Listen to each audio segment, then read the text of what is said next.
बिस्मिल्लाहिर्रहमानिर्रहीम। खातिन हज़रात, मैं हूँ अख्तर अब्बास और आपको अस्सलाम वालेकुम। पहले हम आगाज़ करेंगे एक कमेंट से। ये बड़ी दूर से आया है, सियालकोट से, एजाज साहब का।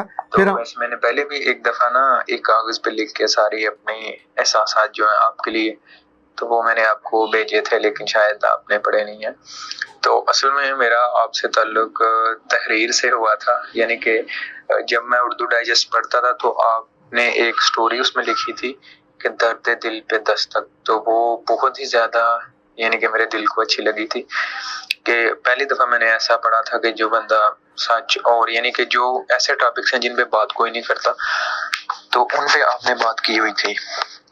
तो दूसरा फिर मजीद यानी कि 2018 या 19 से आपकी वीडियोस जो आ रही हैं वो भी मैं हमेशा सुनता हूँ, और शाज़ो नदरी कोई शायद ऐसी वीडियो होगी जो कभी मैंने मिस की हो, तो और हमेशा बहुत ज़्यादा सीखा है आपसे और उसे इम्प्लीमेंट करता हूँ लाइफ में। तो सर मेरा भी दिल ना बिल्कुल आपकी तरह ही है, तो मेरा भी दिल करता है कि मैं भी सर आपकी तरह काम करूँ, लोगों के जो गम। या सर, बहुत शुक्रिया आपकी इस मोहब्बत का, और जो आप चाहते हैं बस उसके बारे में सोचें। जब हम सोचते हैं, उसकी तैयारी करते हैं, उस पर अपने आप को इन्वेस्ट करते हैं, फिर दाना खाक में मिलकर गुलो गुलजार बनता है। बहुत शुक्रिया आपकी इस मोहब्बत का भी, तवज्जो का भी। और एक बात को और थैंक्स कहना था, आपने डॉक्टर नौशीन का एक बार एक क्लिप में जिक्र किया था, तो मैंने अपने फेस के लिए मंगवाई चीज़ें, तो मैं अभी कल ही आई हैं मुझे वो चीज़ें, अब मैं वापस पूछूंगी। अल्लाह बस नेक लोग मेरे साथ शामिल होते जा रहे हैं, तो मैं शुक्र अदा करती हूँ अल्लाह का। Sometimes but most of the time मुझे जो ज़्यादा लगा ना, बस मुझे पहले तो मैं इम्प्रूव करती थी, लेकिन ना वो shoes are so much expensive कि it's not easy to buy them. मतलब उनको आप ज़्यादातर नहीं खरीद सकते, वरना पहले मैं ध्यान रखती थी, अब बच्चों का ध्यान रखती हूँ, लेकिन अब मैं इसके ऊपर भी केयरफुल रहूँगी। हाँ, जो आपने सफाई का कहा है वो अल्हम्दुलिल्लाह, बाकी सारी बातें सब कुछ अच्छा था। नहीं समझ में आया। अब मैंने आपका क्लिप देखा तो मुझे अंदाज़ा हुआ कि ज़्यादा काम का बर्डन, ज़्यादा सोचना और किसी के हाथों वो ना, क्या कहते हैं, आप कह रहे थे टेंशन होना, आपको कुछ कोई नहीं समझना, बेइज्जत होना, वो सब क्वालिटी मेरे अंदर थी। मुझे अब समझ आ रहा है कि मेरे साथ मैं बहुत बोलती थी कि मुझे क्यों चीज़ें भूल जाती, मैं पहले भूलती नहीं थी, अब क्यों। कमाल की वीडियो, कमाल की। अल्लाह आपको सलामत रखे, आपको खुश रखे, आबाद रखे। अच्छे, बहुत शुक्रिया। ये जो आपके दिल में पहला ख्याल आता है, पहला गुमान आता है, ये ज़रूर शेयर कर लिया कीजिए। दिल पे बोझ नहीं आता। दूसरा, हम तक वो फीडबैक पहुंच जाता है कि ख़ुद किस चीज़ का आपको फ़ायदा हुआ और किस चीज़ की मज़ीद ज़रूरत है। अली हैदर ने कहा कि सर, आपकी वीडियो देखकर लगता है कि सारी प्रॉब्लम शादी के बाद ही आती हैं। मेरे बच्चे शादी से पहले आपका ख्याल रखने के लिए आपकी माँ, आपका बाप, आपकी बहनें, रोब डालने के लिए भाई, तोहफे देने के लिए आपके इज़्ज़ा वक़ारब दोस्त, ये सब रिश्ते आमतौर पे बेगर्ज़ होते हैं। आप इनका लिहाज करते हैं, वो आपसे शफ़क़त करते हैं, आप इनसे मोहब्बत करते हैं, वो आपकी केयर करते हैं। पर जो ही आप उस रिश्ते में जाते हो जिसका नाम शादी शरीफ है, तो ये रिश्ता खून का नहीं है, इट्स ए एग्रीमेंट। और एग्रीमेंट हम आमतौर पे भूल जाते हैं। ये एग्रीमेंट है उनकी ज़िंदगी में बसने का, उनकी ज़िंदगी में जाके इंडल्ज होने का। हम अपना कायदा खोल के बैठ जाते हैं, मेरी तरफ तवज्जो दो, मुझे सुनो, मुझसे मोहब्बत करो, मेरी खिदमत करो, मेरे माँ बाप, मेरे बहन भाई, मेरा मेरा मेरा मेरा, उस मेरे मेरे में वो सब कुछ छूट जाता है और वहाँ से मुश्किलें आगाज़ हो जाती हैं। जब भी सही चीज़ों का कॉन्सेप्ट, अंग्रेज़ी में एक लफ्ज़ होता है पर्सपेक्टिव, कि आप दूर की चीज़ को जब देखते हो वहाँ से उसका पर्सपेक्टिव और होता है, जब करीब से देखते हो। शादी बहुत अच्छा मीठा लड्डू है, इसके बिना ज़िंदगी नहीं चलने वाली, इसके साथ ही ज़िंदगी चलनी है।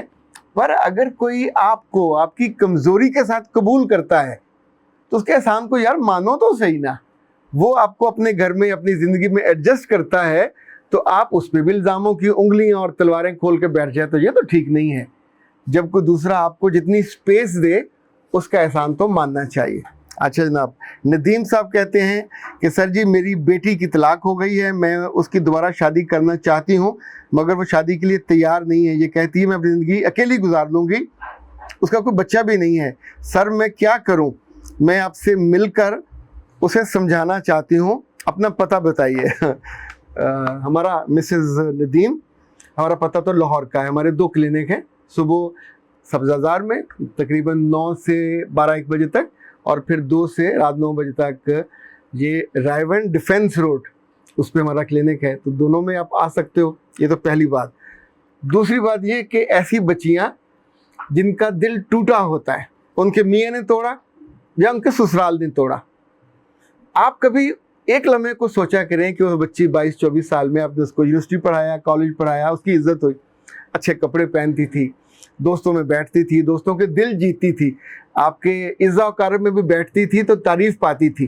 तो अब वो एक बहुत अच्छा कॉन्सेप्ट लेके अपना कि मैं आई एम टू गुड, जहाँ गई वहाँ वो अपना आप मनवा नहीं सकी, उनके दिलों में उतर नहीं सकी, या उन लोगों के दिल छोटे थे।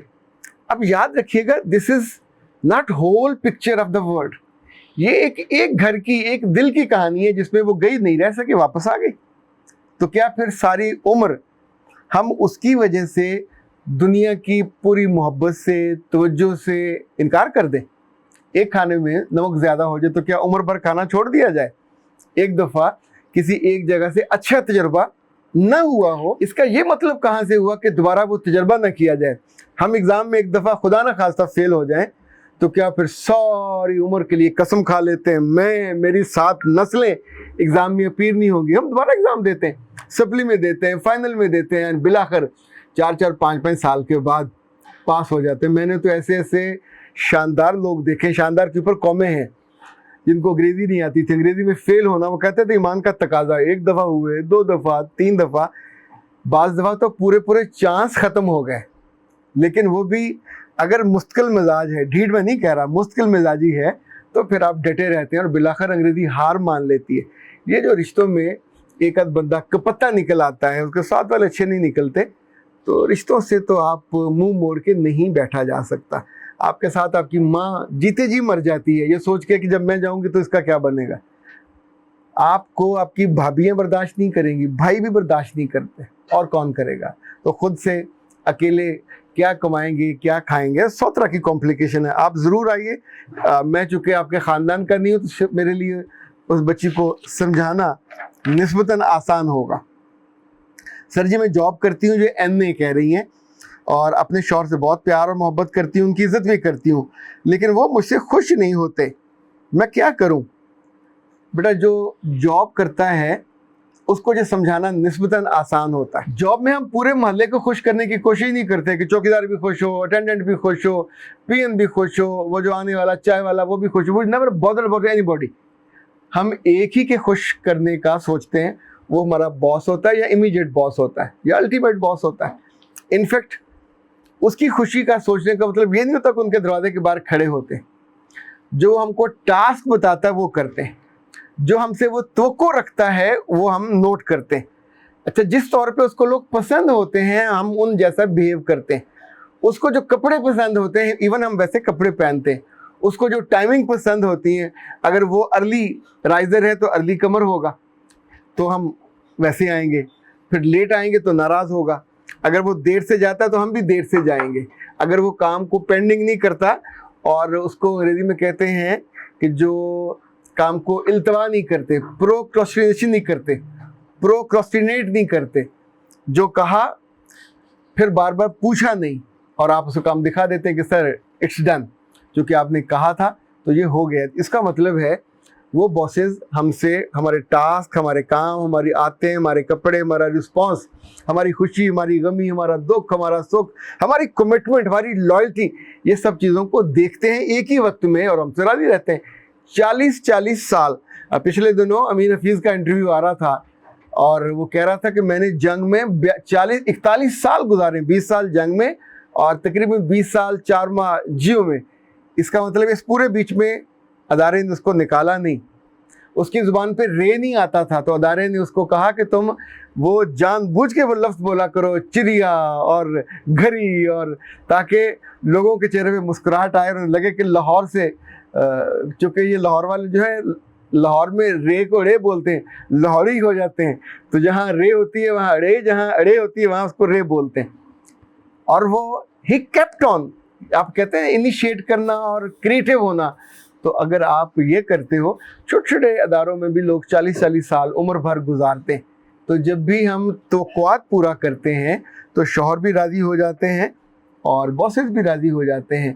पर हम अपने आप से राज़ी तब होंगे अगर हम ये समझें कि जो बॉस है उसका राज़ी होना हमारी खुशी का बायस होता, दुख का बायस नहीं होता।